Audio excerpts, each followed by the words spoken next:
tous, bienvenue dans Vintage Discovery. Aujourd'hui je suis avec Ramzi et dans cet épisode, ce troisième épisode, on va au circuit de Charade. Donc là on est à l'entrée, donc on est dans le circuit, dans l'équipe fait gaffe.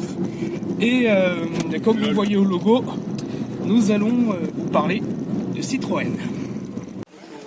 Alors aujourd'hui, on va pas se mentir, c'est un jour assez particulier pour nous car Ramzi a exposé sa voiture. Donc c'est une voiture qui est de collection, c'est une Citroën Saxo édition Bic et pour la première fois, donc honnêtement ça nous fait un peu chaud au cœur parce que dans un sens moi je peux pas exposer ma voiture parce que c'est un véhicule neuf, et là on en profite que ce soit une série limitée, voilà, juste ici pour l'exposer.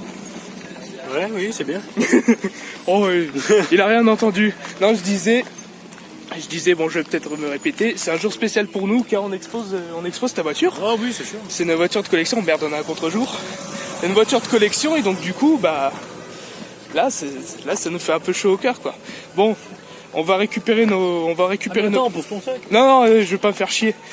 On va récupérer nos plaques collector afin qu'on soit bien exposé, qu'on soit bien une voiture de collection. Et puis voilà. Bouge pas.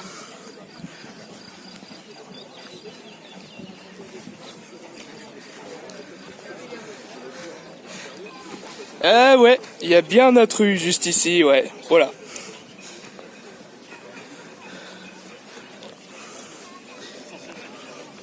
Une fois qu'il fait beau.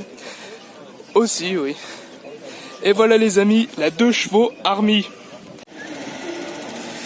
Bon, un peu d'histoire, parce que Vintage Discovery, avant tout, c'est de l'histoire. Donc, la marque Citroën a vu le jour en 1919. Son fondateur s'appelle André Citroën.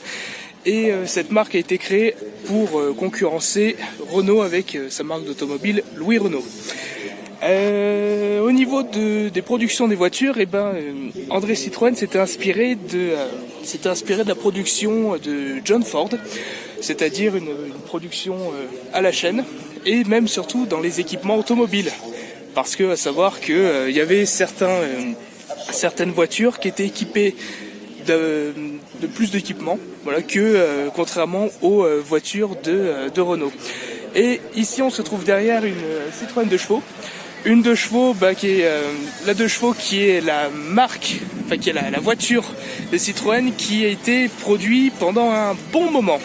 Elle a été produite à partir des années 40, années 50, et sa production s'est arrêtée en 1991. Donc du coup c'était une petite citadine. Certains le considèrent comme une vieille voiture, mais pour d'autres c'est un art de vivre. Ici, je me trouve face à une voiture plutôt originale, et oui, car en réalité, sa carrosserie est en plastique. Certains l'ont testé, l'ont transformé en piscine, et honnêtement, ça vaut le coup, hein. Voilà. Donc, chez Citroën, on est toujours dans l'originalité, avec toujours une 2 chevaux. Ici, là, on a une NGT. Ici, c'est la série des Citroën, juste ici. Donc oui, il y a beaucoup de 2 chevaux, beaucoup de voitures de collection.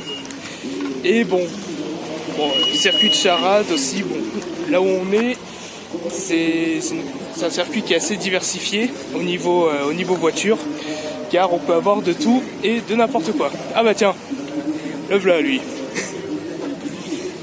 T'as enfin posé ta plaque? Ouais, je l'ai reposée, elle était décollée. Ah d'accord, oui, donc ça reste un jour assez historique pour nous, n'est-ce pas? Donc Ramzi, qui regarde d'ailleurs, oui, il est en repérage parce qu'il a un modèle précis qu'il aimerait voir, mais bon, c'est pas du Citroën, voilà, c'est les 240Z de chez Datsun, donc c'est un peu... LOL. Ouais, c'est un peu difficile. Bon, ta réaction vers les différents modèles de Citroën qui sont sortis au fil des années? Franchement, c'est des bonnes voitures. Après bon, ça dépend des modèles, t'en as ils sont pas terribles. Mais il y a une époque où vraiment Citroën faisait des voitures très très fiables, comme l'année Citroën DS avec un système de suspension vraiment... C'était l'hydraulique ou du pneumatique? C'était un système hydraulique avec un petit ressort, etc. Et c'était un système assez unique en son genre. Et franchement, la voiture était super équilibrée. Je parle de l'ancienne DS, hein, pas les nouvelles. Oui, pas les nouvelles. Et après, bon, voilà, la marque s'est améliorée. Ils font des bonnes voitures. Tout à l'heure, j'ai parlé de la 2 chevaux. Oui. Qu'est-ce que t'en penses? 2 chevaux, déjà, elle a eu un grand succès, un très très grand succès. On a eu plusieurs modèles et tout ça. C'est la voiture la plus produite, je l'ai dit tout à l'heure. Elle s'est popularisée grâce au film de Louis de Funès, les grands classiques de Funès. Et c'est vrai que certains le prennent comme une voiture. Oui, voilà, il y en a, ils ont. Après, elle a eu son petit succès grâce au film aussi, Les Bonnes Sœurs, etc. Oui, les Bonnes Sœurs de Funès. Tout à l'heure, on a vu une réplique de la 2 chevaux du film de James Bond. Ouais, il y avait une Michelin aussi. Ouais, le plus haut, mais on va voir tout à l'heure. Mais c'est vrai que bon, certaines personnes pensent que la Citroën 2 chevaux c'est une voiture. Comme j'ai dit tout à l'heure, il y en a, c'est un art de vivre et ils ont toujours conservé leurs deux chevaux d'origine. C'est un montre-leur leur machin. Et tout. Et là, bah, justement, on est l'autopsie d'une 2 chevaux. J'aime bien l'affiche. Juste ici. Oui, il y a une belle affiche. Hein. Je la laisserai lire tout à l'heure. Qu'est-ce que c'est? Ah, une GTR. Comme vous voyez, c'est assez diversifié. Bon, je sais pas si on a vu. Je suis un peu à contre-jour. Donc voilà, autopsie d'une 2 chevaux. Tout simplement.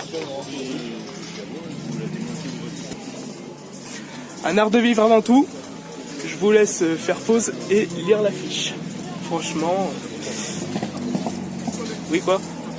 Ah bah, je voulais dire, pas de technologie, pas de conneries. Et ben voilà, tout simplement. Pas de défaillance électrique, rien de tout ça. Je vous laisse faire pause et lire l'affiche plus en détail. Voilà ce que c'est plus en détail le circuit de charade. Donc là, il y a tous les collectionneurs, tous les passionnés, tous ceux qui ont des voitures un peu sportives, comme vous voyez les Porsche en bas. Voilà, juste là, voilà. Et ben voilà, là c'est le parking où il y a tous les collectionneurs, tous ceux qui viennent exposer leur voiture, comme nous on l'a fait tout à l'heure avec Ramzi. Donc voilà. Donc là on va se diriger vers un endroit Citroën, qui est assez, qui est assez collector. Donc ici c'est l'espace Citroën des voitures dans l'air du temps, hein, à l'évolution, donc avec ce modèle qui date de 1928, qui a été inspiré pour Ford. Donc là c'est l'inspiration de John Ford pour André Citroën. Et voilà, donc là on est au fil du temps. En plus on a, je crois que ça doit être une Xara. Ça doit être une Xara avec un moteur V6. Donc, qui est pas rien quoi. Après il y a certaines Citroën qui ont des moteurs turbo comme celui-là. Et attention, voici l'espace 2 chevaux. Comme je vous dis, la 2 chevaux c'est la Citroën qui a plu à beaucoup d'utilisateurs de cette voiture. En ce moment, il y a une Porsche Carrera qui est en train de tourner, donc excusez-moi du bruit. Bon, il y a aussi les animateurs avec les animateurs qui décrivent plus en détail aussi l'histoire de Citroën. Donc moi, je vais essayer de la faire bref. Donc là, on est devant un utilitaire 2 chevaux. Donc, que dire de plus? C'est un très bon utilitaire, voilà. Et donc là, je viens de repérer une très belle voiture. Ça a deux belles voitures. En plus d'une 2 chevaux, il y a une Citroën DS. Eh oui, une Citroën DS juste ici. Donc qui est apparue d'ici vers la fin des années 30. Donc qui est une voiture qui a connu la guerre, etc. Donc là on peut voir un régiment de DS avec je crois que c'est une 2 chevaux. Une 2 chevaux Michelin. Donc Citroën Pick-up, année 75, Michelin, parce que Michelin c'est Auvergnat, donc du coup, voilà quoi. Et donc on est de retour avec la fameuse Citroën en plastique, enfin plastique, elle est vraiment en plastique, en vue de sa carrosserie. Je rappelle que vers 11h30, il y aura la grande parade. La grande sur parade. le circuit réservé aux Citroën, et uniquement aux Citroën aujourd'hui, puisque c'est la marque qui est à l'honneur. Dans quelques instants, je vais vous poser la deuxième colle, la deuxième question pour vous faire gagner attendez. à nouveau un baptême. Oula. Je suis devant deux chevaux 1956, qui est de mars 56, qui est équipé d'une malle accessoire. 2 chevaux 56 et qui, ici une Citroën traction avec son autopsie. Un des accessoiristes, Autopsie d'une traction. qui proposait tout un tas de choses, des malles arrière, des Voilà. C'est juste ça le moteur, hein, voilà. La transmission, les sièges tout, couchés. donc, En option, enfin, il y avait des trucs de fou. À l'époque, il y en avait Et plein il y de journaux.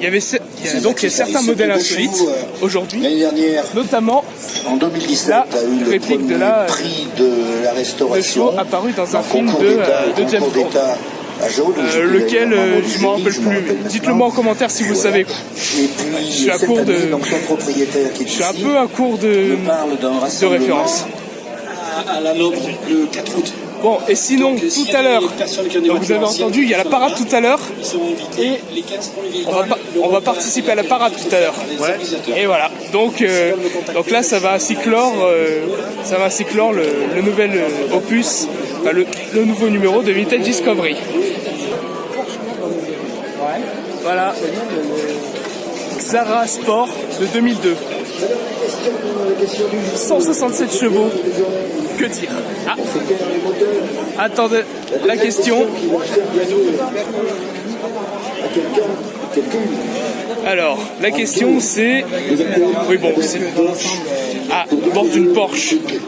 Bon, tout à l'heure ça sera Citroën Saxo. La Donc, question, vous savez que l'emblème de la marque Citroën, c'est les chevrons. Les chevrons. les chevrons, Alors juste la son question, t-shirt. c'est pourquoi les chevrons? Alors là, Oui, pourquoi les chevrons? Pourquoi Citroën a choisi comme emblème de sa marque, je parle d'André Citroën, le fondateur. j'en sais rien du tout. Pourquoi avait-il choisi l'emblème des chevrons pour Signifier les chevaux, non? Allez, c'est la petite blague du jour. Allez, merci, salut. Ah, réponse à la question, les engrenages à chevrons. Attendez. Oui, c'était pour limiter les frottements. Oui, parce qu'il avait acheté en 1900, ça remonte longtemps, en 1900, André Citroën, qui était malin, qui était un bon commerçant aussi, hein, et qui était quelqu'un, on va dire, d'avant-garde, quelque part, a acheté le brevet en Pologne. Il a acheté le brevet de ces engrenages à chevrons qui limitaient, comment on veut dire, les frottements, le bruit, et qui permettaient d'avoir un meilleur couple d'utilisation.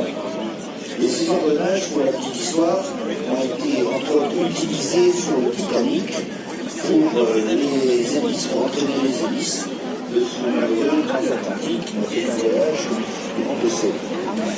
Et oui. Cet emblème, c'est le rappel de la première entreprise d'André Citroën qui fabriquait donc les engrenages.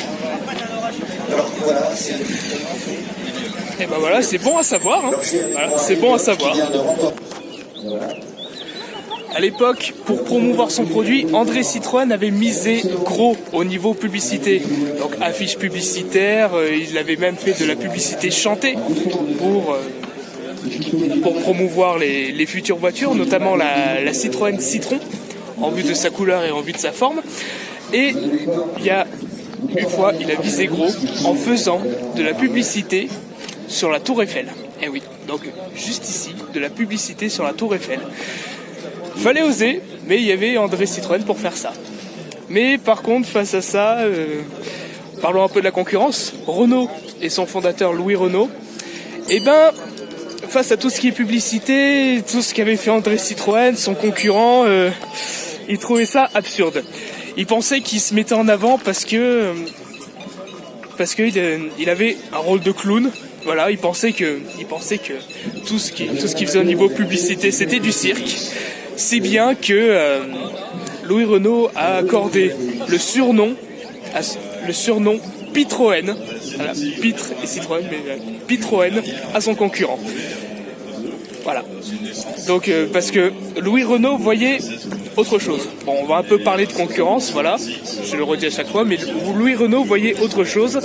Il était plutôt discret dans toutes ces gammes de produits. Il n'allait pas voir ailleurs, contrairement à André Citroën qui allait voir jusqu'à ce que faisait John Ford au niveau de la fabrication de ses voitures, au niveau des voitures même. Et en fait, il est un peu externaliste en tout genre, André Citroën. Alors que Louis Renault, lui, il avait un élément, il le conservait, il restait dans cet élément, ni plus ni moins. Voilà, il conservait son poste de gars qui vend ses produits sans faire publicité au moins, mais qui avait un succès. Il s'était même diversifié le Renault s'est diversifié dans les autobus. C'était lui le premier. Et après, face à la concurrence avec Citroën, c'est vrai que tout ce qu'a fait André Citroën pour lui Renault, c'est totalement absurde.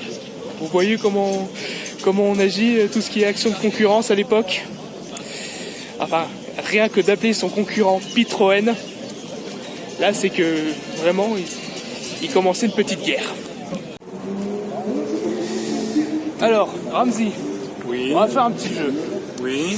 Alors, avant d'aller sur la parade, parce que l'heure se rapproche, alors j'aimerais savoir si tu connais certaines voitures Citroën dont les séries limitées sont un peu nulles. Parce que bon, encore, ta voiture elle est acceptable. La série limitée Saxo Bic. Mais est-ce que tu en connais d'autres? La Saxo exclusive. Voilà, donc la voici. Juste le nom exclusif, quoi. Enfin, Voilà, donc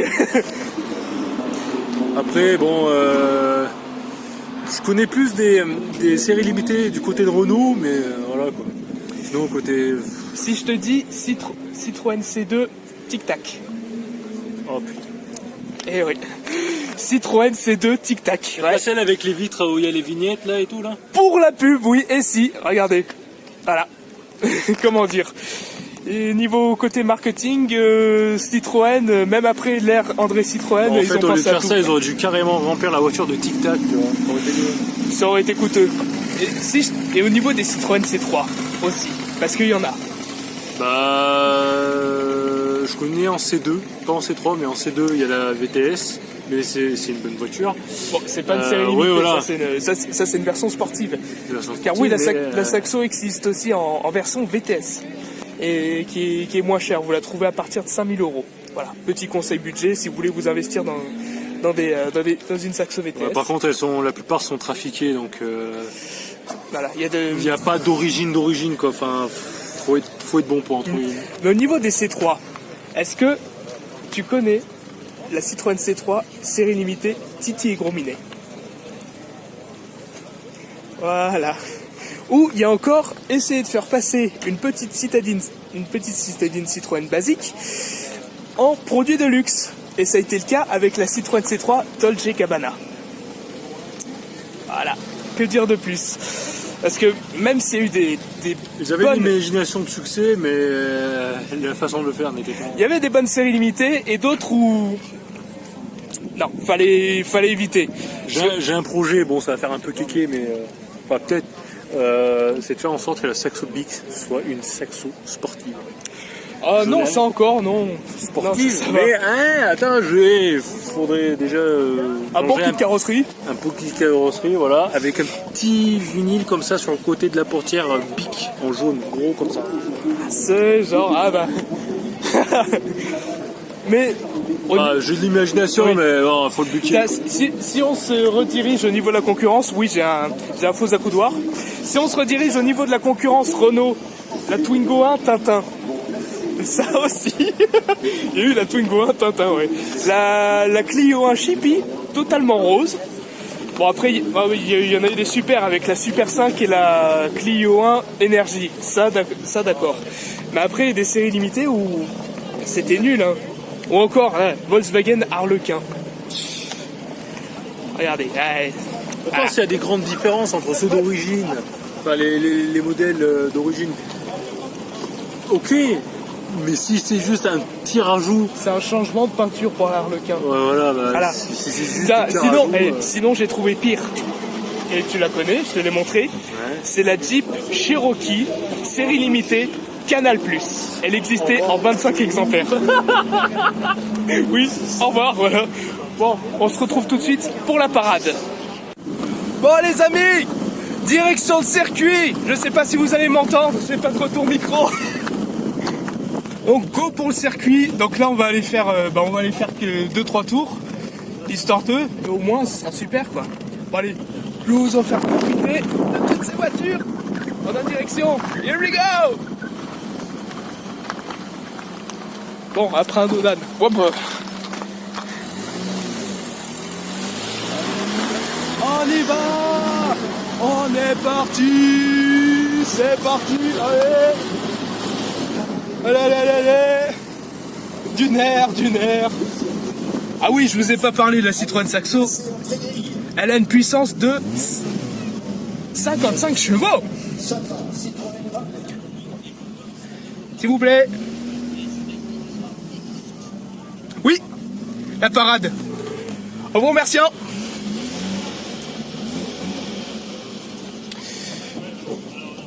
Bon, on se retrouve tout de suite sur le circuit. File d'attente. File d'attente. Et voilà, on y est. On y est. Oh, c'est pas cliqué non plus. Non, mais... Et voilà, on y est. C'est un grand moment pour nous, parce que c'est une grande première. Puis espérons qu'on va bien vivre cette expérience, quoi. C'est ça le truc. Donc bon bah là, on attend que le top départ est lancé. Inconscient, va à l'hôtel. Ah oui, merde. Hop.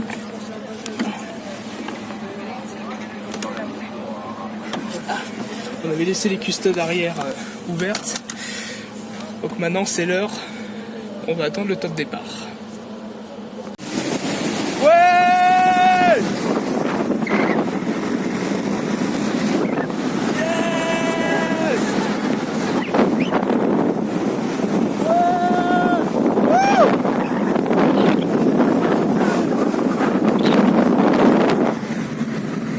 Là on... Oh putain! Bon, on n'est pas en supercar, mais on est en train de vivre un putain de bon moment.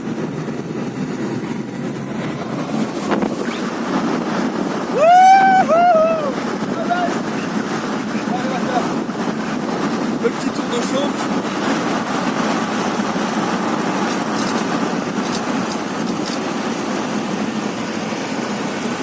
Bon, ça ralentit un peu, mais bon, on est super content d'être dans cette parade. Ah, On m'a filmé. ouais. Bon, Bon, juste un peu. de quoi? Je voulais que tu me le remples. Déroule-le-moi. Donc, Ferme tout. donc là, pour l'instant, ouais. Pour l'instant, c'est le petit tour de chauffe. Donc, attention le virage. Donc, et ben voilà. Ainsi s'achève en beauté ce nouvel épisode de Vintage Discovery. Donc donc les remerciements à Ramzi de la chaîne Couscous Kebab Games d'avoir qu'il existe. bon et bref d'avoir accepté d'être dans cet épisode. Là, comme d'habitude, tu connais la chanson, tu t'abonnes, tu cliques sur la cloche pour être notifié et on vient de doubler une 2 chevaux. Si t'as aimé la vidéo, laisse un pouce vers le haut. Si t'as des suggestions de sujets, les commentaires sont là pour ça. Si tu veux que je parle de ça ou d'un objet ou d'un univers, les commentaires sont là Alors, pour ça. ce qu'on va faire, c'est prendre un petit peu de retard sur les autres pour qu'on accélère un petit peu. Ouais, ça va être notre petite astuce. Mais en attendant, on se retrouve pour un prochain numéro sur soit sur YouTube ou soit sur Vimeo, car je vais faire un épisode exclusif totalement en anglais. Je vous laisse tous les liens de la chaîne en description. En attendant, je vous laisse et n'oubliez pas, le vintage sera toujours au rendez-vous. Ciao! Ciao!